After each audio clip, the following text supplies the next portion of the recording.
Good evening and welcome to Meldon Law Monday. I'm Buddy Martin. I'm the host of this program 4 times a week. Glad to be with you tonight. We have a good one tonight. We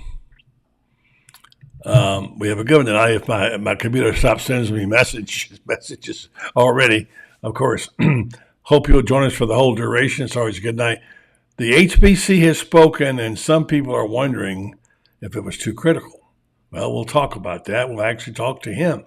And we got his trusted aide and former quarterback, Shane Matthews, there with us as well. So let's get this thing started. Let's hope all the systems are a go, given the new equipment and all the stuff. And thank you for joining us on Meldon Law Monday coming up. It's Shane Matthews, the HBC, and Franz Beard on the Meldon Law Monday right here on this channel.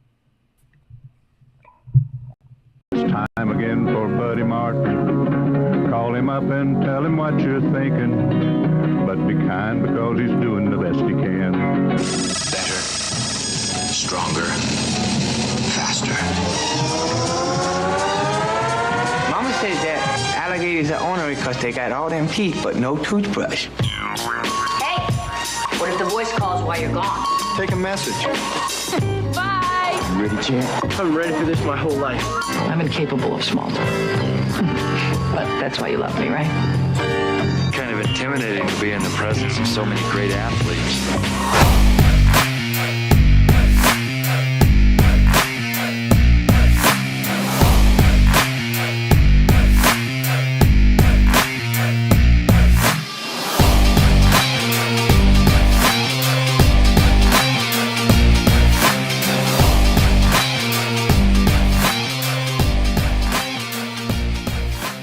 Good evening, folks. Welcome to the program Monday night. I'm going right to the orange and blue room. This has been a crazy day, crazy week, crazy stuff happening. Hope you're hearing me okay. We've got the new gear here. And we are glad you're with us tonight. And forgive us if we have a blip here and there, but we'll get there, especially because we got the QB here with us in the orange and blue room. He's laying back tonight, tense as ever, just can't hardly relax at all. Just people say, why is Shane so uptight all the time? Well, I guess he's just that way. I'm never uptight, buddy. That's the whole point of the joke. You're never uptight. Yeah.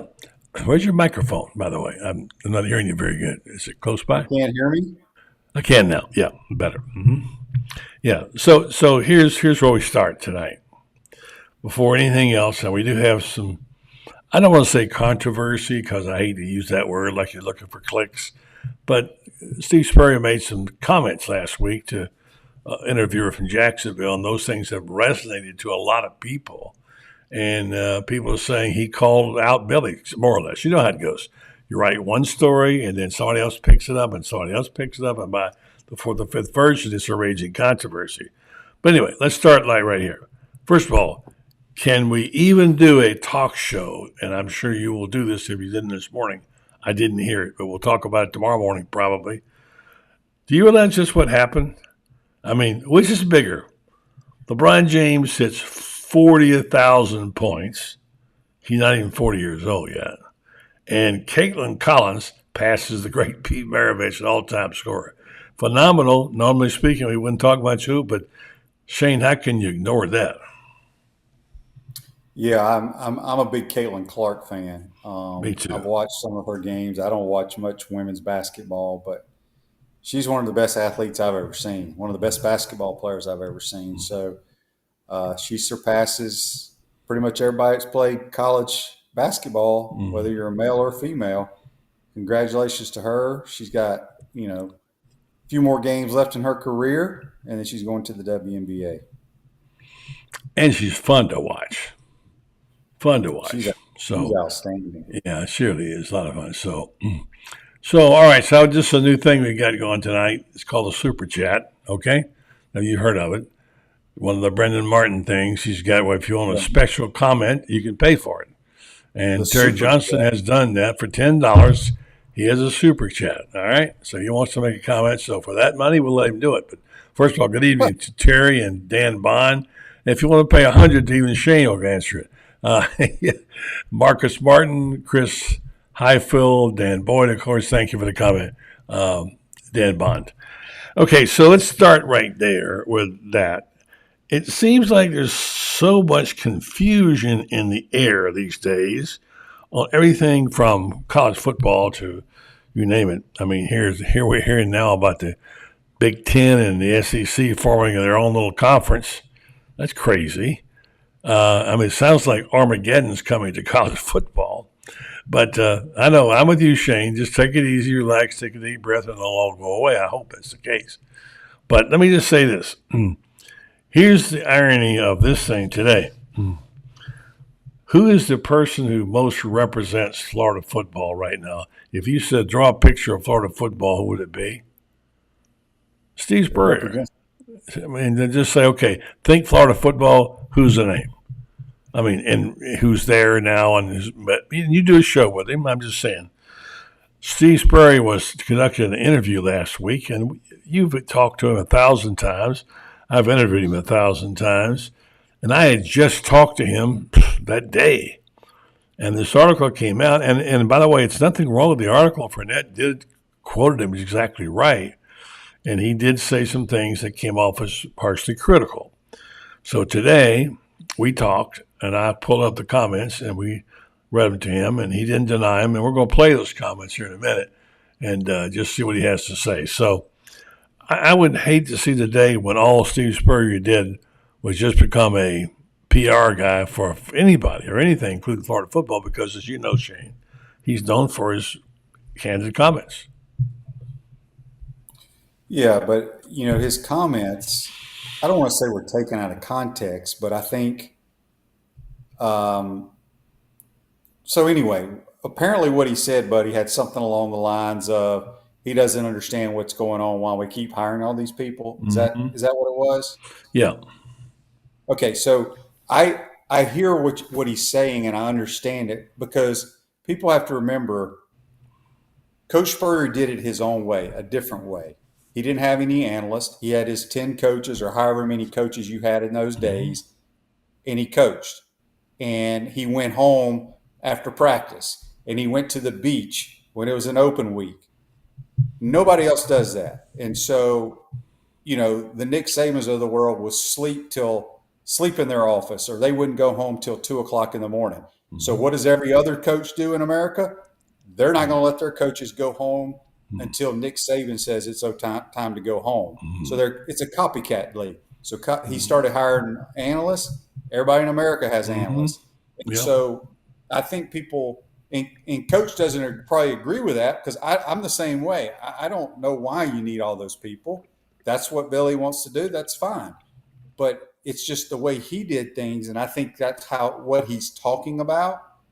And it comes across to the Gator fans as that Billy doesn't know what he's doing. Does that make any sense?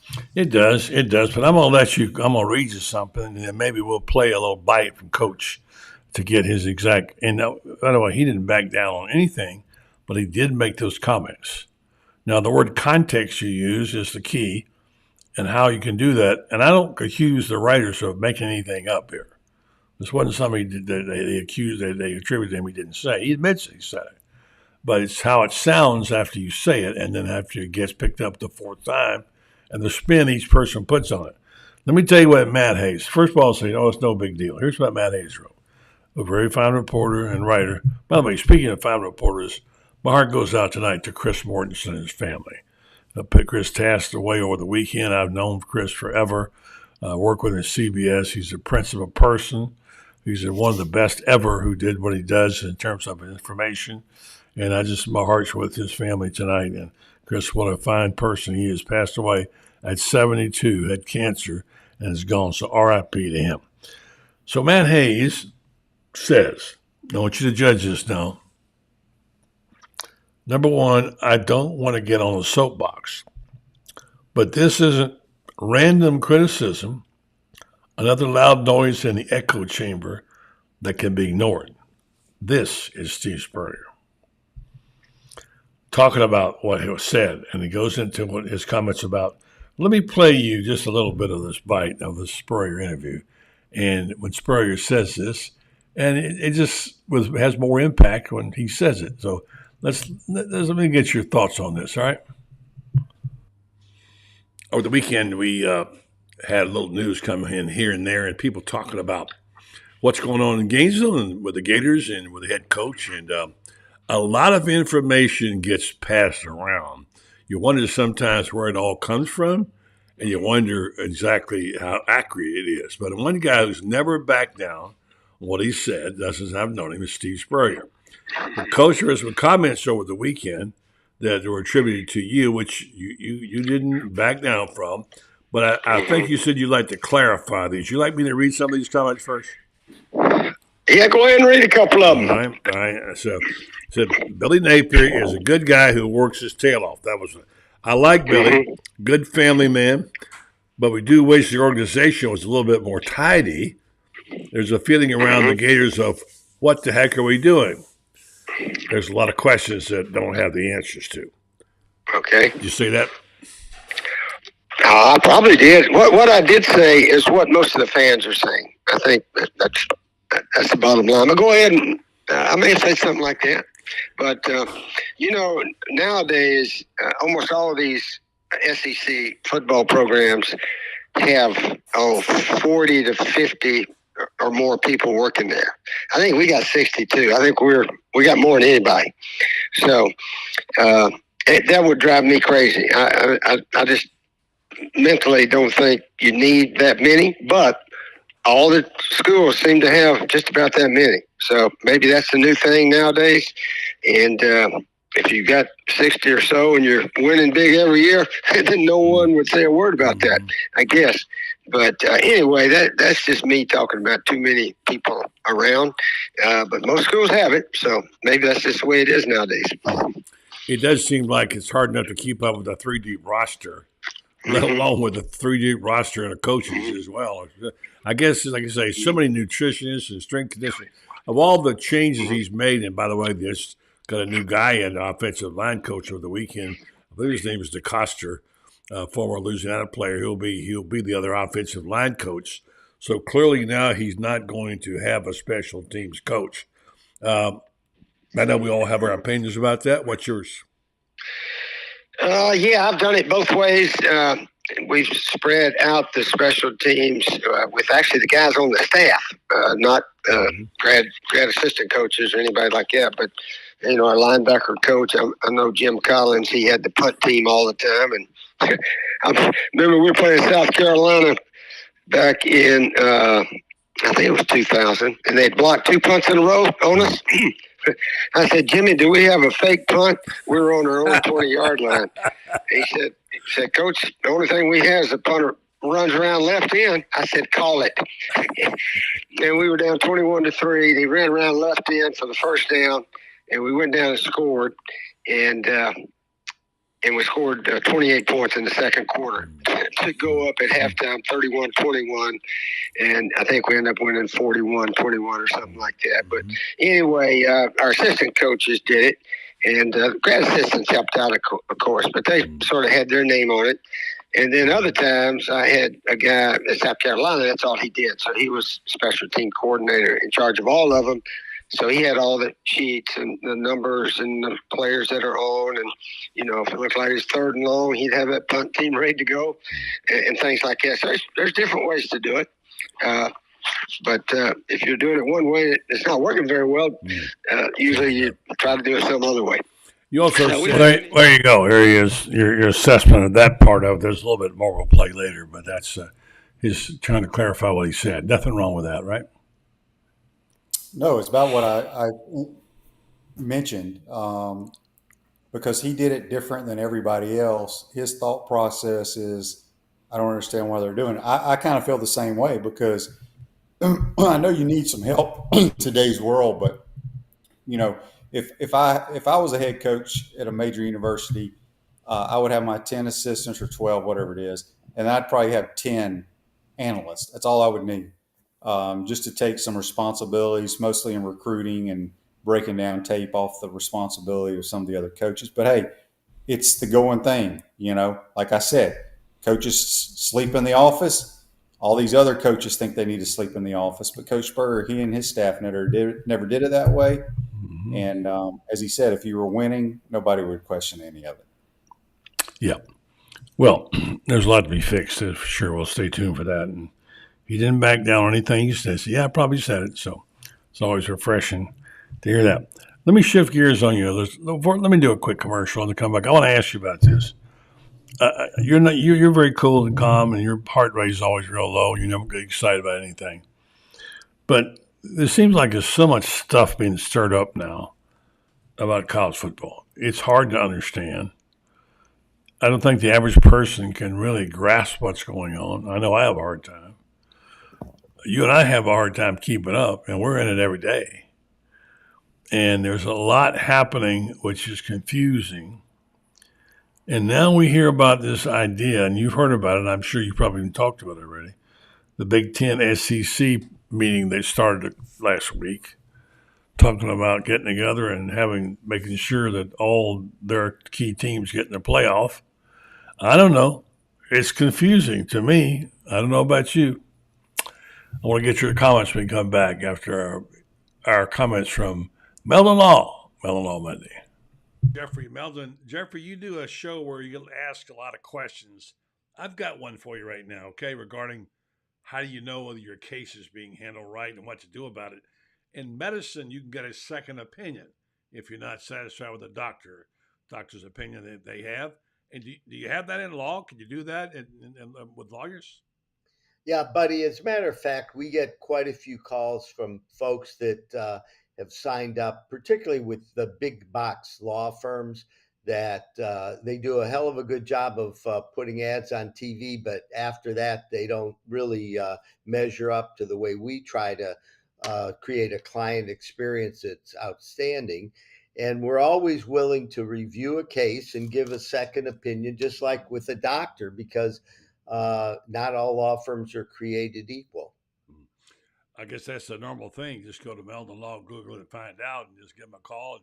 And like you say, if you come in, you get to see a Meldon. You don't get shuffled off to somebody else. You get to see a Meldon, and that's good to know because a lot of people don't know how to do that stuff, like me. And maybe you can coach us through. So Meldon Law, they won't back down. They will take your questions about your case if you have a question.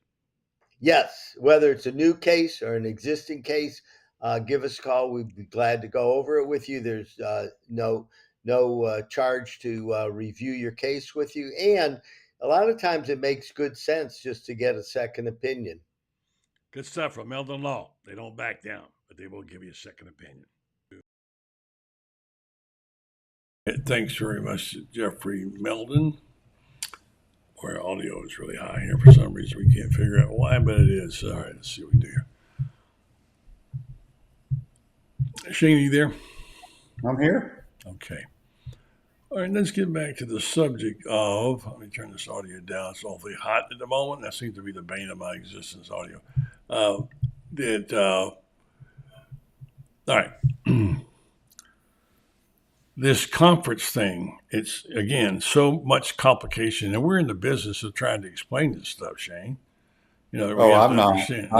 I withdraw my name from it. With you on that. It's so confusing. But apparently, I could make a case that sound like it's Armageddon and that these are a bunch of robber barons, in trying to steal football. But these are so-called good guys. And then that is apparently the SEC and Big Ten will continue, if I've got this right, and reading all these over the weekend things, to have discussions about the 14-team playoff. Now, when I first heard that, my first reaction was with you, was 14. They don't have 12 yet. Let's get that right first, right? But now, after reading it and digesting it, I guess it was one of the columnists, I've forgotten who it was now, I'll think of it in a minute, who discerned, hey, wait a minute, this is what this is this is to guarantee 2 teams from SEC and 2 teams from the Big Ten getting in. Make sure they get their cut or whatever it was, certain teams. And so now there's a lot of rumbling about that and grumbling. What do you know about it? What do you understand about it? And what can you explain to us? Well, buddy, I'll be honest with you. I don't really even follow it. There's just too much going on. I've basically told myself all I'm going to start following is live game action, not worry about all the nonsense out there because it's a mess. it is a total mess. I don't know how else to explain it. So I'm not answering your question very well, but I honestly have not even looked into it. I've not read one thing. I really don't care because it's exhausting. It is exhausting. You're right. But you have to care like I do because we care about the game. Let me go on to read the other comments about what was said. I forgot which commentator said. There was no intent to secede from the NCAA, they said. No intent to walk away from their fellow Division I conferences, particularly the Big 12 and Atlantic Coast, the other two power leagues. Don't go jumping to paranoid conclusions. Trust us, really. We want what's best for everyone. Such innocent times those were way back in February the 2nd. That's what was said then. 4 weeks later, the Big Ten and SEC are acting like the robber barons they claim not to be. Okay? So there are a lot of people that will tell you when Greg Sankey floated down the idea, we'll have our own playoff at SEC Media Days that time. This is the kind of reason why Cole Kubalik said that if we're going to go far enough down this road, we'll have our own playoff and they can have their playoff. He just didn't say it that out loud. And then we'll play each other for a national championship. It's just that easy. There's one take on it. I think Colb's a pretty level-headed guy, and I know a lot of things are being floated. It's just too much. It just almost makes you, like you say, want to just put on your earmuffs and go play golf, doesn't it? Well, that's what I've been doing. Yeah. I've been playing a lot of golf just to get away. But, I mean, it's going to be a 14 playoff probably in 2025. You're going to get 12 this year, then you'll get 14 the following year. Yeah. New coach hired, what we didn't think was going to happen. Another offensive line coach. No guy to do special teams, although, as you say, and Coach Spurrier kind of indicated the same thing. Each coach can do special teams. But you know anything about this new guy from Louisiana and whether or not there's having a second offensive line coach is still a good idea? I forget what it is. Well, Billy must think that because he had an opportunity to only go with one. He hired two. I don't know one thing about the new hire.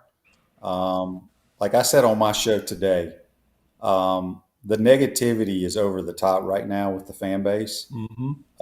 I hear what they're saying, but it's uncalled for at this point because I tried to tell them that there's not one player on the football roster that doesn't think they're going to have a successful season. Because if you've ever been on a team or you've ever been a competitor, you don't just not compete. Okay? We may not win a damn game, but we may win 12 games. Nobody knows. Yeah. So I told people I'm tired of the negativity. Either get on board and be supportive and see what happens this year or go find another team. Okay. I hear you. And my thoughts over the weekend, I had quite a few about this. And I too am concerned about the negativity. And you know, here's the thing. I know almost like I'm preaching. I'll leave that to Ben Troop and others. But the fact is that church people I know, I've gone to church with over the years, they always say this. They'll say, when you get around to talking about tithing money on the weekend, they talk about it. Some people just say, here we go again, talking about money in church. You know, it seems that way sometimes about Gator football. And it seems like everybody who gives money is a hero, and the ones who don't are nothing. So I would propose we find a way to reward loyalty. Giving money is good and needed, I understand that. But some people don't have it. They buy their tickets. They go there every weekend. They followed Shane Matthews and everybody else. And it seems like they're not very much valued. And I think, and I'm not saying that they shouldn't give money. They should. They should continue to ask for it. And they got one of the best they could ever have in Freddie Weeby helping Florida victorious. I think you'd agree with me on that. But I think the thing is that we have to figure out is how much is too much is over the top. And when do you talk about things that matter because of what people did? Shane Matthews, and I love what Carlos Alvarez once said, we all have a brick in the stadium. Brother, you put 2 or 3 bricks in that stadium right now. If you didn't give a penny, that'd be fine. You gave yours. My question is there a way, and I had an idea, and maybe we'll talk about it later on with France a little bit too, that why don't we start talking about something besides money? Okay? Well, I didn't say anything about money tonight. Didn't say you. And You and didn't. You didn't. You're right. right, I'm just talking about the fan base, and I totally understand whether they don't like Billy Napier, whether they're pissed off at Scott Strickland, whether they're pissed off at the damn admissions. I don't care what it is. There's nothing you can do about it. Okay, nothing. So you can either try to be positive, or you can be just miserable in your life and be negative. I mean, I don't want to sit here and sound like Dr. Phil, but it's gotten so bad, buddy, that that's why I don't. I follow sports. I love sports. I watch the Gators, but I get away from it. I think these people need hobbies. They need to find something else to do. Yeah. I mean, I'm being dead serious. I think I know you are. And whether the people complaining give $10 million or give 50 cents or nothing, that has no bearing. Just be positive, because they've never been a part of a team, obviously, and they've never competed. And I can promise you that this team thinks they can win a lot of games this year. And people may laugh at that. That's your prerogative. But you've never been in a locker room. You never busted your ass, whether it's gymnastics, baseball, football, whatever the sport is. You've never prepared for the upcoming season. And with all the negativity, it's just it's exhausting. I don't know what other word to use. Yeah, I hear you, and I do think that is true. I hear my fan in the background too. I hear everything all of a sudden. But I wanted to say that one of the best things we could do is maybe have other people in the program talk about other values besides just giving them a check. You know, I mean, what is loyalty? When I say to you, Shane, give me a name of a person you think is a loyal Gator.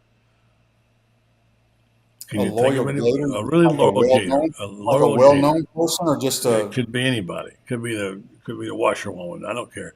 A really loyal Gator that cares about the program and gives all he and she can. Maybe it's not money. Maybe it's just time. You and I have discussed that these people bring their families up there for tailgating. They support the team, whatever, but they don't. You got a ton of them that listen to you, that watch your show. They listen to my show, but I don't know why people have to be so negative. Like I said, they've never been in a locker room, because as a leader, you've never heard a coach be negative when he's talking to his team. I don't know. I'm extremely frustrated with the whole nonsense.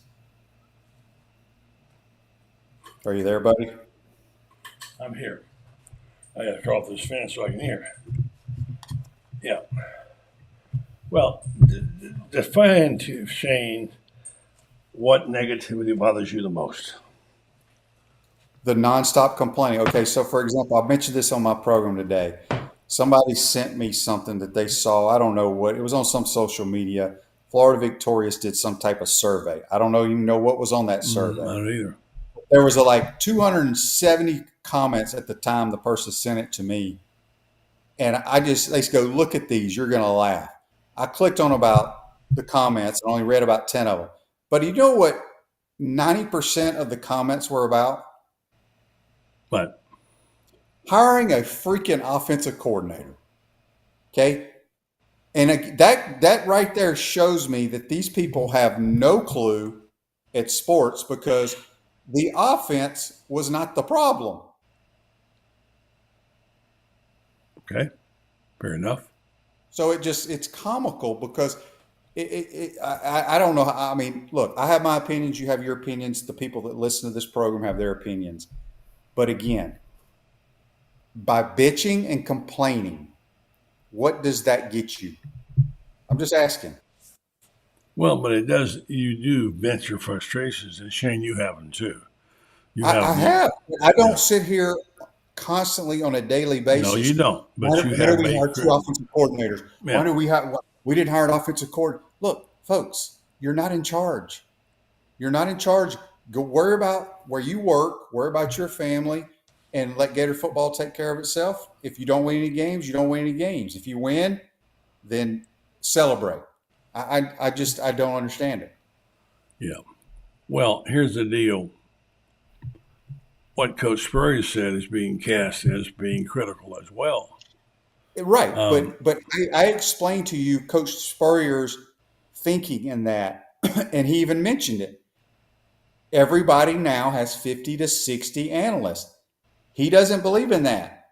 That's his belief. There's nothing wrong with that, whether that's negative, positive, or whatever. If Coach Spurrier was coaching today, he would not have maybe but 3 or 4 analysts on his staff, not 50 or 60 like every other school in America.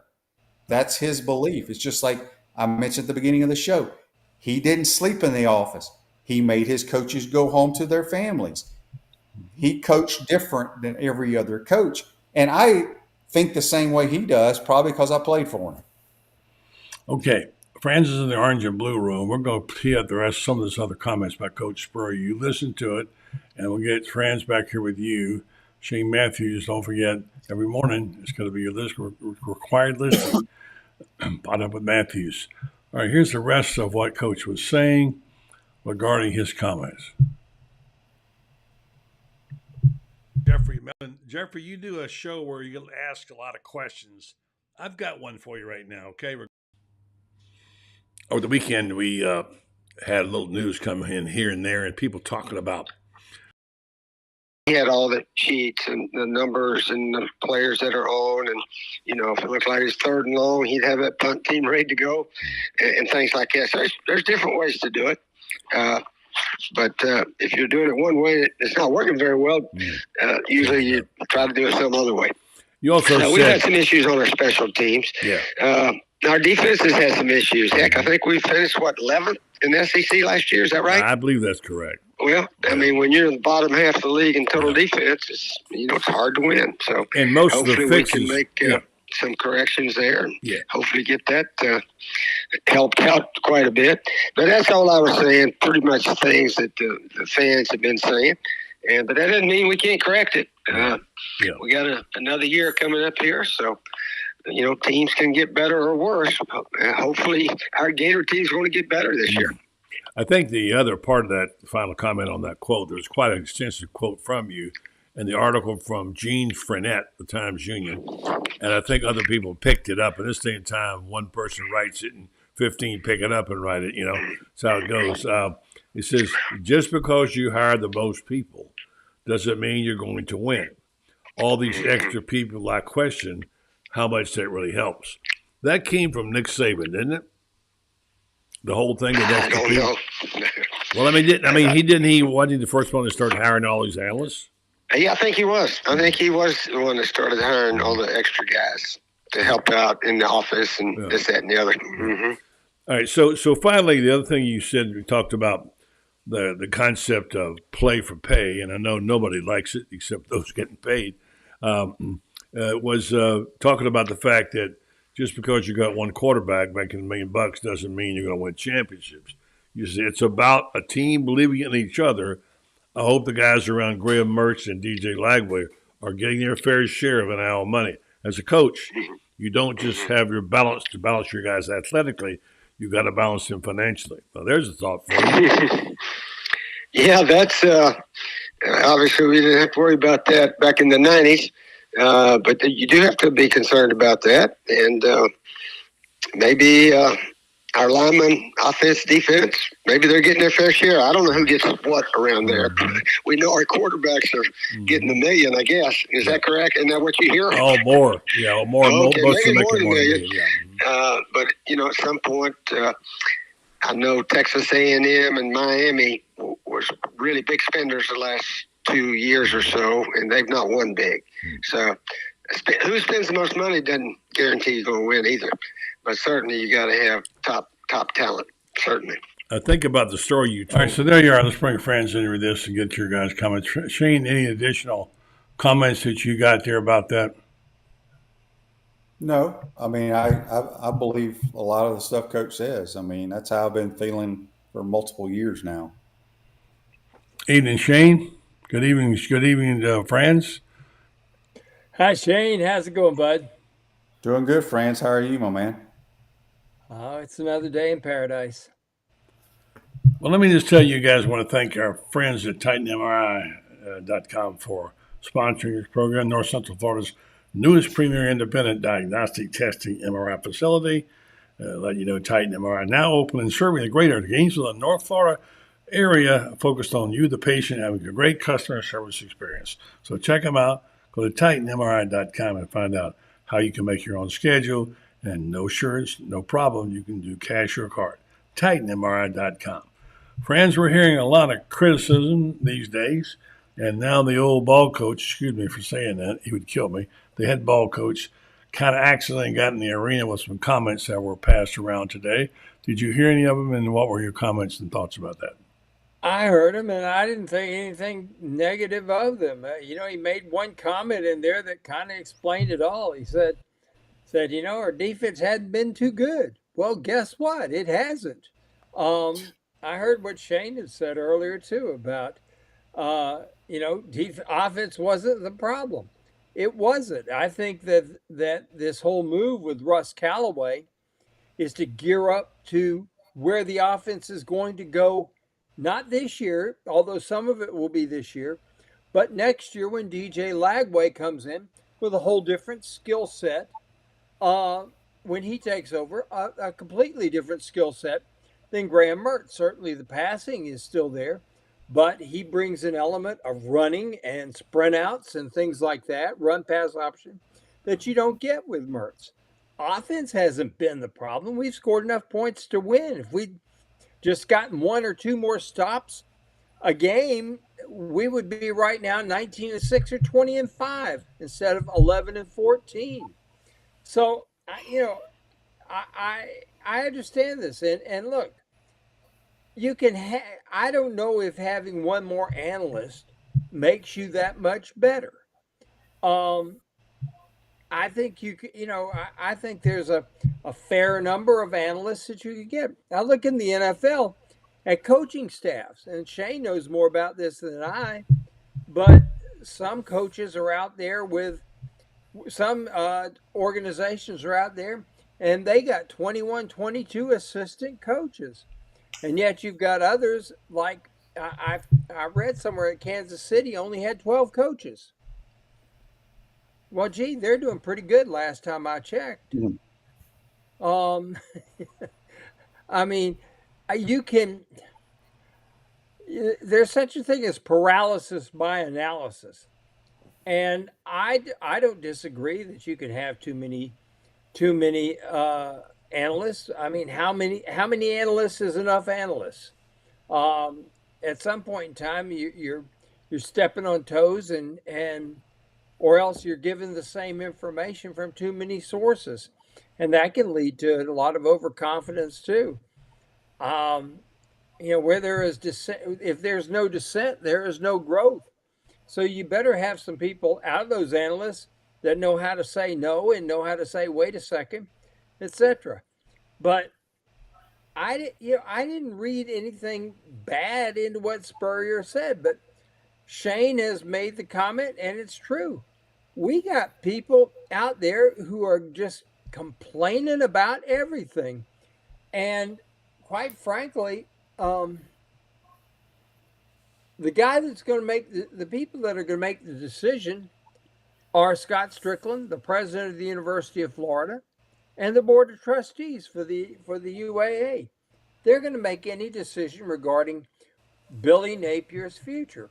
I've been told by sources that I think are as good as it gets that Billy's good through this year, and the year he's got to worry about is 2025.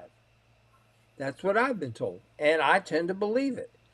You happen to know, and maybe should be friends. You happen to know, you're not going to take a risk of running off DJ Lagway right.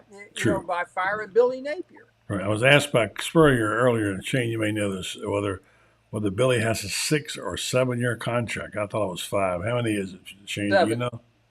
I have 7? no idea. Okay. 7 years. Yep. All right, so let me present this to you guys. I'll let Shane go have his milk and cookies and whatever he needs to do this time of night. Let's get past his bedtime. He goes to bed about 9:30.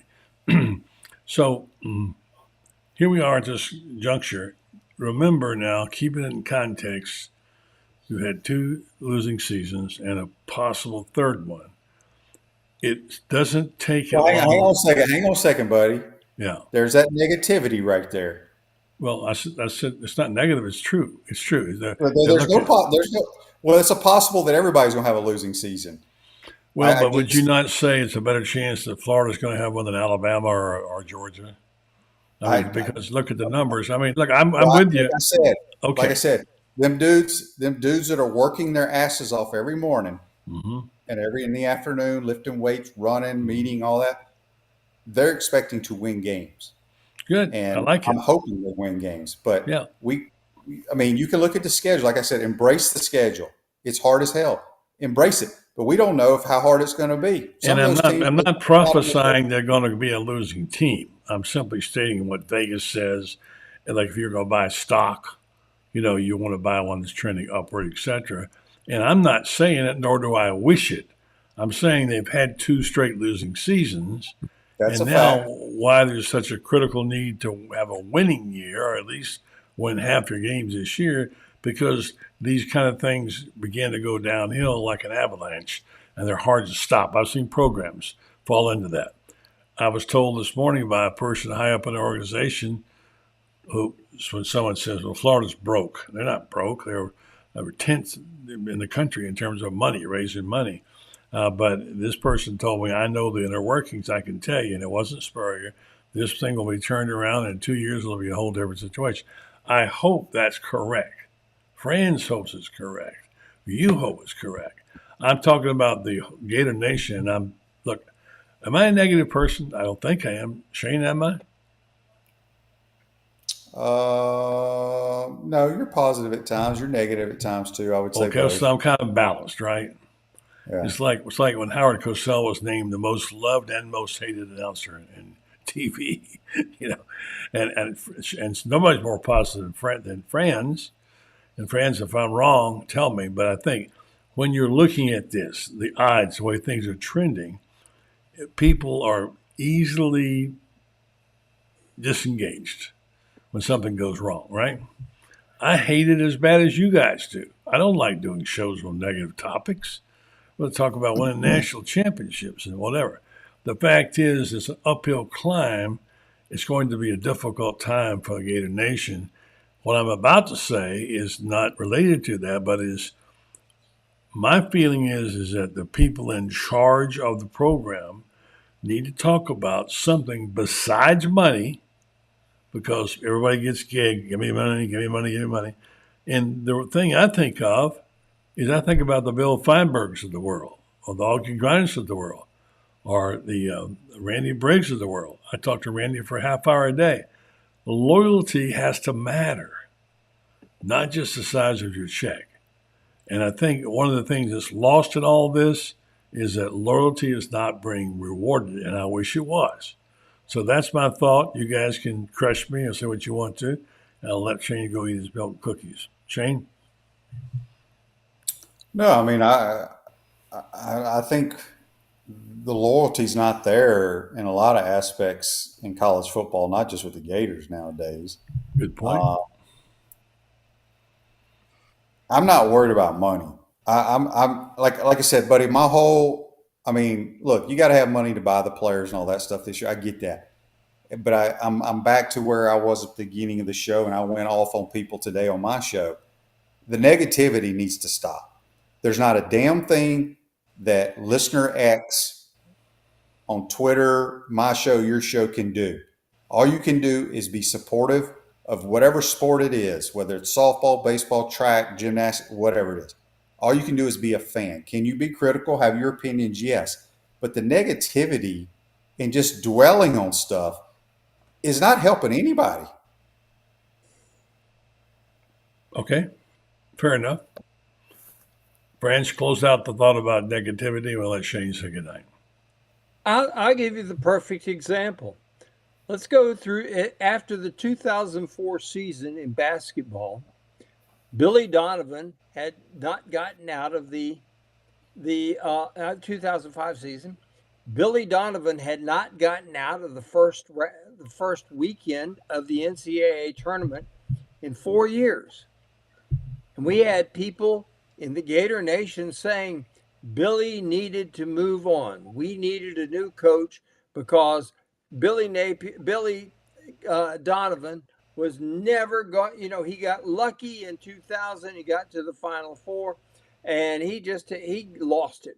Yada yada yada. Well, he wins the national championship in 2006 and 2007, and amazingly, does it with guys that I was sitting at Peach Jam, and I had a very prominent NCAA coach tell me Al Horford will be lucky to contribute by the time he's a junior. Joakim Noah will never amount to anything. Tarian Green is terrible. You can't win games with Lee Humphrey. Corey Brewer will be transferring because he won't be able to stand all the losing he's going to be going through. Well, they won the next 2 national championships. I'd say that coach was wrong. And guess what? He wasn't the only one. Our fans heading into the 2006 season were saying, how can we win with Horford, Noah, Brewer, Humpers, and TG? That's what they were saying. And that's kind of what Shane was saying earlier about you don't know what they do. They all want to win. Who knows what their record will be? And that's what we have to rely on. I think for the future is called hope there, Shane. So go get those milk and cookies, and thanks, and I'll talk to you in the morning, all right? And I want to come on your program and say, good morning, good morning. Yes. I want to be the most positive person in the world tomorrow morning, all right? Yes, indeed. Y'all have a good night. The great Shane Matthews, all right. All right, friends, I got some basketball to pick with you. All right, you ready? Man. Let's go. Man, what a loss that was. 1.1 second, and they knocked down 3, and Florida loses that game. What is wrong with them on the zone, the 1-3-1? They can't seem to.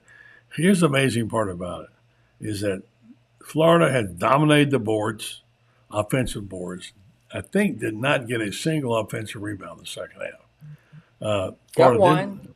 Okay, well, I heard, I must have been late. Well, anyway, the point is they didn't dominate, that's for sure. So they got up and they turned the ball over. That was as much as surprising as everything. I think I heard Todd say they had 7 turnovers in the second half. Amazing. 8. They had 8, but they still only had 12 for the game, which is far less than the SEC average. But it's what happened in the last few minutes and not able to close out that game. That game, they owned that team for 80% of the game and couldn't close it again. Give them credit. South Carolina played a hell of a game. They knocked down 3s. But, you know what the new playbook's going to be for Florida, a team that could get hot in the tournament. It's going to be play the 1-3-1 against them, and you can turn them over, and they'll take out that South Carolina film and watch it. Well, here's the thing I got to tell you, buddy. Despite all the talk about that 1-3-1 zone, and it was effective there, you cannot defend free throws. I can defend 3-point shots. I can defend you in the paint. What I can't defend is free throws. Over a 4-minute stretch, Florida got called for 8 fouls. 8. Now, I'm not saying, maybe they were all legitimate fouls. Maybe they weren't. But it changed the ball game. That changed the ball game more than the zone. And you know how I know that? The Gators scored 76 points. 76 on a team that's only given up 61 a game.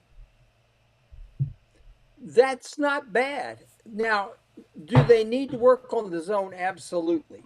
They're going to have to start getting better action with the ball going into the high post and then going into the corners, because make some that's outside shots. That's where you're going to get your shots. But here's another thing. You got Will Richard out there who last year shot 40% from 3. This year he's shooting 29%. There are days like he had Saturday against South Carolina, like he had the game before. when he can't throw it in the ocean if he's standing on the end of the pier. He could throw it in the ocean if he were in the ocean the other night. And the amazing thing is, you watch him shoot, and every shot that leaves his hands, you swear it's going in because it looks that good. But then it doesn't go in. They've got things to improve. They got to move the ball better against the 1-3-1. But again, they scored 76 points. You know, when they went to the 1-3-1 zone,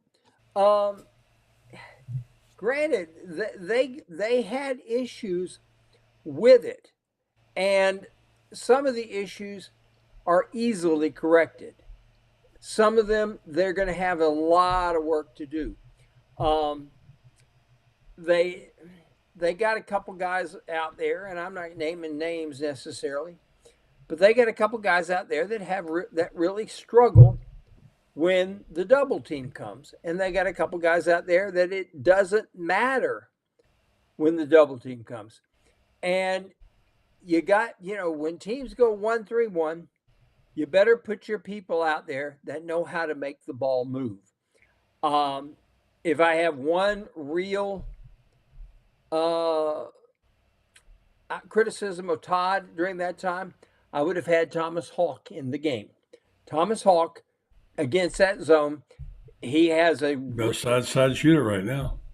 Well, he's a good outside shooter, but here's the other thing he does. You watch him move the basketball. He's really, really good. He's a big guy that knows how to pass the ball.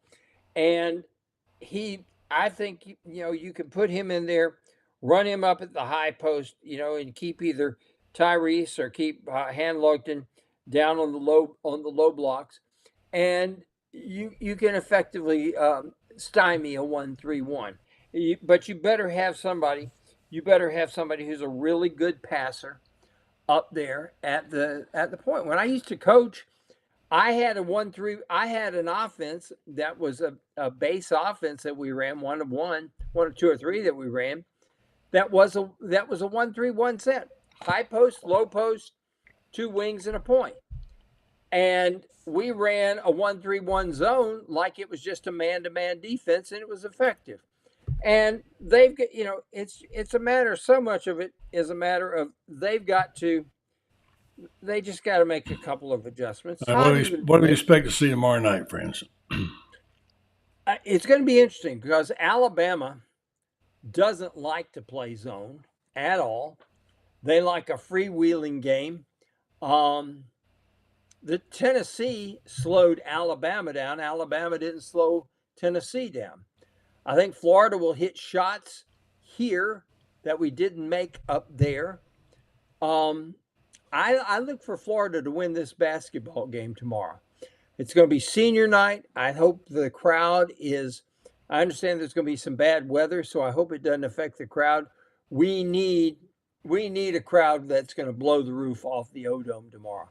We really and truly do need to get that crowd in there. I got asked the other day, why can't we be like Kentucky? And I can tell you one of the reasons we can't be like Kentucky on a consistent basis. It's one of the reasons Billy Donovan left for the NBA. And that's because Kentucky holds a free practice at Rupp Arena, and they sell tickets to it, and they sell it out. That tells you something. On the other hand, on Tuesday, Wednesday night games, struggled to get. We have official attendance is listed at 9,000, but that's because a lot of season ticket holders don't come. We have crowds of about 6,500 people. Yeah. Well, it's a different situation there, especially with early games. Yeah. So, all right. So, one more thing before we go to do this big weekend for Jack Caglione. Cags was named SEC Pitcher of the Week after a dominating performance against Miami. You mentioned it today. It's the first time he's ever been recognized as the conference's Pitcher of the Week. He, of course, is lights out during the timeout of the 8-4 win over Miami, and he also did pretty fair with the bat too. That, He went 3 for 5. that home run into the second deck of the parking deck, Yeah, that was pretty darn good. yeah. Apparently, is quite the mammoth shot heard around the world. So I'm going to do this. I'm going to just mention this. Our good friends at Renstar, and then I want you to take us out with some good baseball comments. And by the way, not congratulations to the gymnastics team. Once again, win the SC. Nobody expected to win it, France, did they? And Dan Well, Bond this was a year when they had Kayla DiCello, who elected to take an Olympic year, and you lose Trinity Thomas and so forth like that, and another incoming freshman who will be the number 2 on the Olympic team, Sloan Blakely's younger sister, and everybody thought, well, goodness, Florida is going to struggle with LSU and so forth like that. Well, they beat LSU flat out here at home, and they went up there to Kentucky, and tremendous crowd there at Kentucky, almost 11,000 at Rupp, greatest crowd they've ever had for gymnastics. You think about this, they get 2 10s, and they still lost. They had their best score of the year, and they still lost, and that's because Florida, once again, every single meet this year has improved its score. And this has been the focus at Jenny Roland, and I love her focus this year. She says to her kids, today you come to the gym and your goal is at a bare minimum, get 1% better than you were yesterday. You think about that. She's not asking the moon. She's saying just focus on what you can do to be better. And in some cases, I was talking with her after one of the meets, and she said, being better can mean being a better teammate today, being an encouraging teammate today. Be that teammate that when you see another one of your teammates that maybe is struggling with something, goes up and puts an arm around her and says, come on, we can do this. You're better than this, etc. She's got the right attitude, and she has instilled the right attitude in this team. Yeah. And they're top 4 in the country right now, and I think they're going to be top 4 in the country at the Nationals again. Okay, thanks to Dan Bond for his very good coverage. Appreciate him and what he's done. And we're going to come back and going to give you a minute to talk about a little bit of baseball and what's ahead for these baseball Gators. I want to tell you about our friends at Renstar. Clinical trials exist to bring new therapies into the public safely, and clinical trials would not exist without the commitment of volunteers like you. The people at Renstar Medical Research encourage you to take part in some of these clinical trials. If you qualified, you could be eligible for study-related medications and also time and travel. No charge to you for your insurance. May gain access to new investigational medications or devices that are not otherwise available and receive compensation for your time and travel. As a research site, Renstar Medical Research is dedicated to bringing new opportunities to participate in medical science to our local community. An important part of that commitment is helping to answer your questions about volunteering for a clinical trial. Renstar Medical Research, seeking tomorrow's answers for the health questions of today. Final thought, Franz Beer, baseball. This baseball team is going to be really, really good. They've still got to work some issues out with the pitchers. They've got they're on a 10-day homestand that will culminate with the Aggies coming in here to start the SEC portion of the season. The Aggies are unbeaten, but they've got a 10-game homestand here in which they're going to have an opportunity to really work on getting the pitching done. I thought Cags yesterday answered a lot of questions. As hard as he throws, and he's throwing 100, 101 at times, buddy. The best pitch he made all day, on the last pitch, runners on second and third, bottom of the sixth. Florida's ahead. They're threatening to rally, got all the people just going nuts there. at Mark Light Stadium. He pulls the string on a changeup, and the guy just absolutely took what we'd call a Girl Scout swing on the ball. I mean, he made the guy just look silly. Made a terrific hitter look silly, I might add. That shows you the maturity that he has. A year ago, I don't think he could have made that pitch and thrown a strike. But this one was, really, really nice. Threw 91 pitches in 6 innings, and for a guy who throws that hard, that's really, really good. Yeah. Peterson, I think, is going to work out fine. He had a bad first inning the other night. He's another one, throws 9,900 consistently. Cade Fisher, the lefty, he'll be good probably really good in about another 2 weekends. He's a typical, he throws a ball that has a natural sink. And buddy, from your days when you were pitching, that the more you throw, the more the ball starts sinking on you. And, sometimes your arm has to get just a little tired, I guess you'd say. But, I remember I got to ride in a tractor with Gaylord Perry once, and he was talking about, he said, everybody want to talk about my splitter, and my spitter, and they thought every time I threw a sinker, it was a spitter. And he says, my sinker, he says, got good in about the 3rd inning, because he said my arm got a little tired, and the ball started dropping on people. And Cade Fisher's got that kind of arm. He got this kind of motion. The ball should be going cutting across the plate and dipping. He's going to, when he gets it going there as the Friday night guy, they're going to be all right. Now, I'll throw one other name at you about pitching. Pierce Coppola. He was the Friday night starter 2 years ago, and he had a back injury. And last year he got set back on his recovery. He's 6'8", and he's 250 pounds, and he's a lefty. He hadn't pitched in a couple of years, but they love the way he's throwing. He is a potential dominator who could actually take over that Friday night spot. The hitting's going to be fine. Kaggs is there. Luke Heyman is there. Curlin can hit. The transfer there from Alabama, Colby Shelton, yesterday goes opposite field against the shift for one of his home runs. The other one, he hits it to dead center. He's got 5 homers so far. I'd like to see Dale Thomas hit the ball a little more consistently there at third base. Tyler Shelnut is on his way to a really good weekend. They've got 23 home runs in 11 ball games. The hitting's going to be fine. The question is going to be, can they get the pitching?